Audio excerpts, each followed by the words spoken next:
Hi there, hope you guys are doing okay on this first day of the full national lockdown. Remember, if you need any help, if there's anything going on, the university is still there for you. Contact me. I might be able to signpost you, but there's also student financial services, student services, the library and so on. Anyway, I just wanted to do a couple of minutes video on the coursework.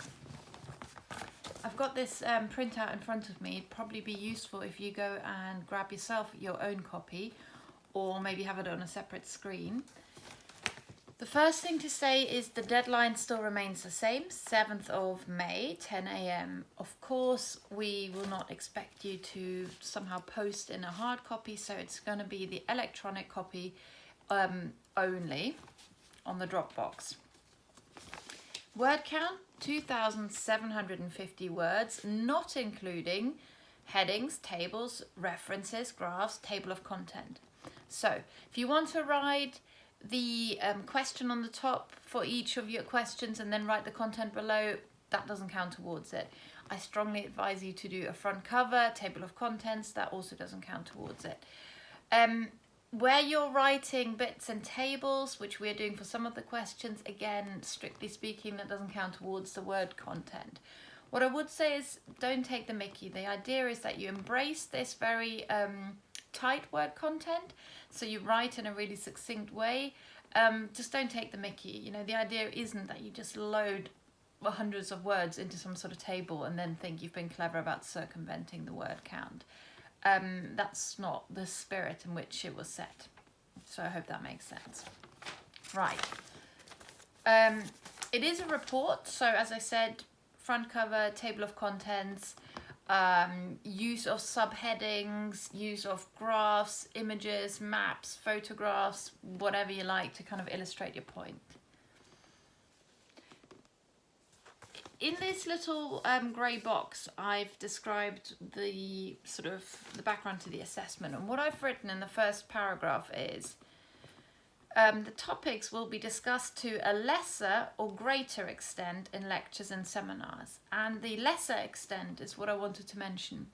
There are one or two questions there which we haven't discussed a lot, and that's deliberate because I intended for you to actually do some proper work, do some digging yourself, research, read some documents and try and come up with your own answer. So the whole idea is that you go beyond the prescribed range, as we call it, and research that yourself. So don't get to that topic and think, you know, oh my gosh, we haven't covered this at all. How am I supposed to find out the answer? Well, that's kind of part of the whole point, that you you know, that you learn to basically go and find those answers with only a very limited steer from me. I'll tell you in a minute which questions I had in mind when I wrote that. Okay, you do need to use the Harvard referencing system. What a few students still get wrong is they write something in the text, they don't reference within the text, but then they say, well, hang on a minute, it turns up in the list of references at the end. That's not good enough. So if you say, you know, the term reversion method is frequently used for under-rented properties or whatever, you need to put in brackets who said that. That could be R. Goodall, 2019, or that could be Mackman and Nunnington, or whatever it might be, and then that has to pop up in the list of references, okay? That's absolutely crucial that you get that right. I want to see a really good list of references, okay? The more, the better. What I'm expecting to see, if you have a look at this, I've told you, it is referencing seminars, referencing lecture slides, textbooks, documents you found via, say, the ISERV database, publications from industry research portals like, I don't know, CBRE, Jones Lang LaSalle and so on, maybe academic journal articles, and anything else useful you can find. One of my grading criteria is the amount of research you've done, okay? So make sure you research. If you submit amazing answers but no references and you haven't referenced throughout the text, you're gonna really, really struggle. I've only got 3 grading criteria, and I'll tell you what they are again in a minute. One of them is to do with how much you've evidenced your claims. So you must take the research aspect seriously. Okay,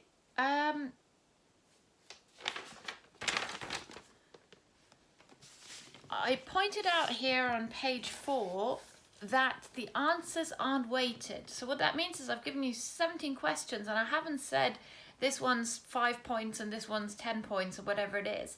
I'm marking them in the round, holistically as we call it, and yeah, you just need to make sure they're all good. It might be that there's 1 or 2 that are slightly weaker, and as long as the other areas are really strong, then that may lift up your overall grade. Okay, so in terms of my questions, hopefully most of these are pretty self-explanatory. I'm going to skip down to the 5th one. The 5th question is this. Consider if market value can be ascertained using solely the depreciated replacement cost method, given that it's known as the method of last resort. I haven't told you the answer to that, okay? That is something that I need you to find out and really, really think about. And actually, the answer is quite difficult to come to because some of what you will read in the RICS documentation isn't as clear as you want. So it doesn't necessarily say, yes, you can definitely do that, or no, you can definitely not do that. What I'm expecting you to see here is your ability to synthesize information, which means take information from different sources, bring it together. And I want you to sort of then be able to critically analyze that. So you're showing your ability to critically analyze. Critical evaluation and analysis is what it's all about in your final year. And in this year, in your second year, we're trying to build up those skills of analysis. Okay, next one I wanted to discuss. Yes, question 7. Evaluate and summarize the reasons why, given that chartered surveyors have been expected to use the IPMS measuring standards instead of the Code of Measuring Practice for some years now, these have not been implemented in industry completely yet. We've talked a little bit about that in the seminars. We've had a bit of a think. You may have made a few useful notes, but again, this is one of those questions where I'm expecting you to do the digging. You find the sources. I haven't given you all of the ones that I know are out there. You go and do some research and tell me something, ideally that I didn't know. It's about you putting forward a sensible argument. Think about the practical implications as well of changing the measuring standard. Right, next one. Question 8. This was the pub valuation. Obviously, you're not going to go into that pub now, so that's a bit of a shame. Hopefully, you've done that already. If not, don't forget, you can go on their website. You can go on Google Street View. Be resourceful, okay? I just need to point out something that I think some of you might have missed. I want you to think about the valuation, and I've written starting with the client's verbal instruction to assign book report. So that means the whole process. Don't just think about the actual number crunching. That's only one part of it. Remember, I've always sort of tried to say the number crunching part is often the easy bit. And I've said, give me a made-up example. Have a look at what you want to use for that. You could use the dog and partridge seminar example as a template and then build on that. Or you could use something else you found on the iSurf database or maybe in a textbook. But I do want you to have a bit of a stab at coming up with your own indicative valuation. I'm not too fussed about the actual numbers, what the answers are, although it'd be nice if they were vaguely in the right ballpark rather than completely trying to think of a appropriate word, rather than being completely sort of far-fetched. Where you've made assumptions on your valuation and you've really thought about it and you've really been clever about it, tell me. So I suggest you lay out your valuation and you have a column with comments, and then you can say this particular thing is based on whatever XYZ idea. You might even reference that. You'll get higher marks for that, for showing that you've put some thinking into it. Right, next question. Provide a brief property market overview. That's question number 9. Guys, the deadline is May. The Q1, last date of Q1 is the 31st of March. So that's, well, it's the 24th today. So in a week's time. I would expect you to provide me with a property market overview that includes the first quarter 2020. That would be appropriate anyway, but given what's happened with this coronavirus stuff, it is absolutely crucial that that is mentioned in your property market overview. Otherwise, it's literally almost pointless. Okay, you can't have outdated information like that. That's the whole point about doing this sort of market research. What I would say is Q1 is obviously only useful to some extent because it's not the whole year. So you may well end up referring to annual results for 2019, but you probably want to put a bit of a disclaimer in there. You might want to talk about market uncertainty or outlook, have a bit of a think. The big agents would have been publishing papers, sort of documents on this. There'll be news flow and what's happening. So just, put some effort into it. Question number 10 is about providing me with a basic valuation that you have done in Excel, okay? Now remember, I said this a number of times, Excel isn't there for you to just have a grid like squared paper at school that you neatly lay your valuation out in. That might be a nice sort of side effect, but the main purpose of Excel is to be able to use formulas that mean that you can then make changes at the top that feed all the way through your model. What I'm grading you in part on here is your ability to use Excel as it was intended by whoever designed that software package in the first place. In order for you to prove that to me, I want you to, what did I say? Screenshot the calculations into your report.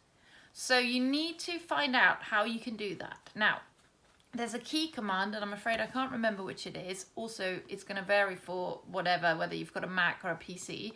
But you can just Google that. You can say something like in Google, how to show Excel formulas, and it will tell you what the command is. And then as opposed to showing me the values in the cell, it won't say like 5 or 150. It'll say B1 plus C2 or equals sum of whatever. So that's what I'm expecting you to show me. So this answer, the question has got several components. One of them is me testing you on your ability to use Excel. That's something you did with Kevin in the first year, but that's also something we've been working on as well. Right. Next question was question 11. I asked you to do a drive-by inspection of a couple of properties in Nottingham.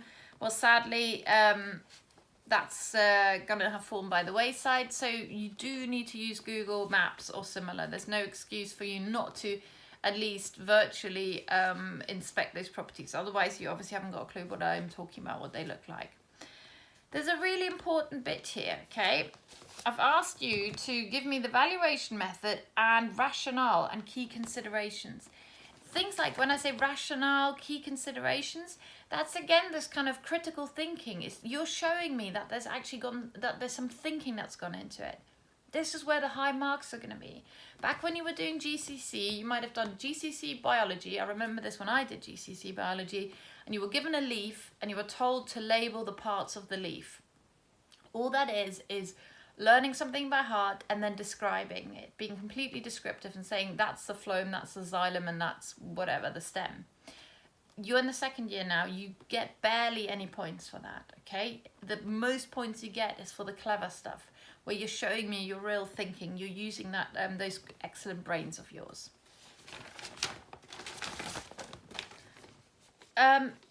The same with question 12. I've asked you to give me an example where you would use these different valuation methodologies, like the term reversion method or a discounted cash flow method.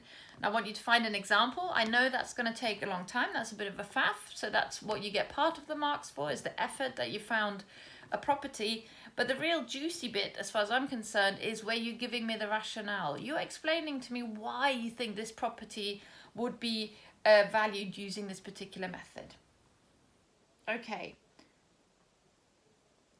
Building description for Maudsley Building. Again, I hope you've done it. You should have done it weeks and weeks ago. We did it in a seminar, so my sympathy if you didn't turn up to that session is limited. But again, you can obviously do a sort of virtual drive by using Google Maps or something. Question 14. I said using Digimaps, do me a red line plan around this particular subject property. If you cannot use Digimaps, then you need to find another way of doing it. Worst case, you do the red line plan with felt tip pen, okay? You go and you do a screenshot or whatever from Google Maps. I don't know, do something. Email me if you need to. I've seen a lot of your work, the people who've already done this. This is something you could have already done a long time ago. But have a good stab at this, but you need to be resourceful, okay? If you cannot access Digimaps, let me know, but think of something else. Okay, and Yeah, the last one was question 17, this formative multiple choice test.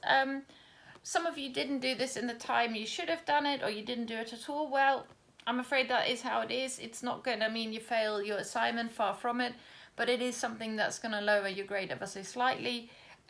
Just write me a sentence, talk to me about what happened. You did do it, you didn't do it, and we'll take it from there. Now, what I really need you to read very carefully are my task-specific grading matrices, as we call them in pedagogy speak. These assessment criteria, I have told you exactly what I'm expecting of you for a distinction, or a first, sorry, an upper second, a lower second, a third, or a fail. So if you're worried about passing, you need to read this and go, oh gosh, what I've done looks a bit more like fail rather than a pass, or it looks a bit more like an upper second rather than the first that you're hoping for.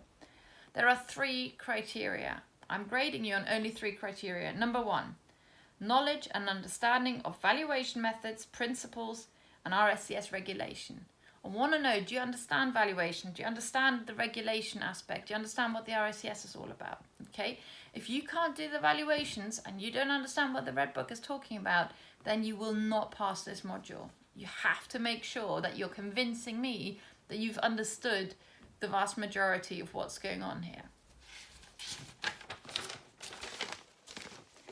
The second criteria is also really important. It's the quality of your written communication. Okay, you have to write really, really well.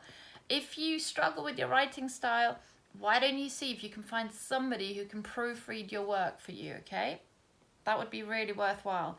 If there are typos in there, if there are errors in there, if it's badly formatted, all of this is going to cause your grade to drop. So don't leave it to the last minute, and get help if you need to. And the final one is evidencing your claims. You need to evidence your claims by providing appropriate examples to demonstrate your argument, or by underpinning your statements with evidence such as citing material, blah, blah, blah. Okay, so this is what we talked about this at the beginning of this little video. I need you to evidence your claims. I hope that all makes sense. You know you can email me, you know you can email Bob, you can send us drafts of your work and we'll give you formative feedback. I mean, if that isn't a good opportunity, I don't know what is. Good luck. Please put some proper effort into this. It's going to take you longer than you think if you haven't made a proper start. The people that have been working on this have been putting some serious hours in for a very long time. So if you haven't made a start, get on with it, please. Okay, good to chat. Thanks. Bye.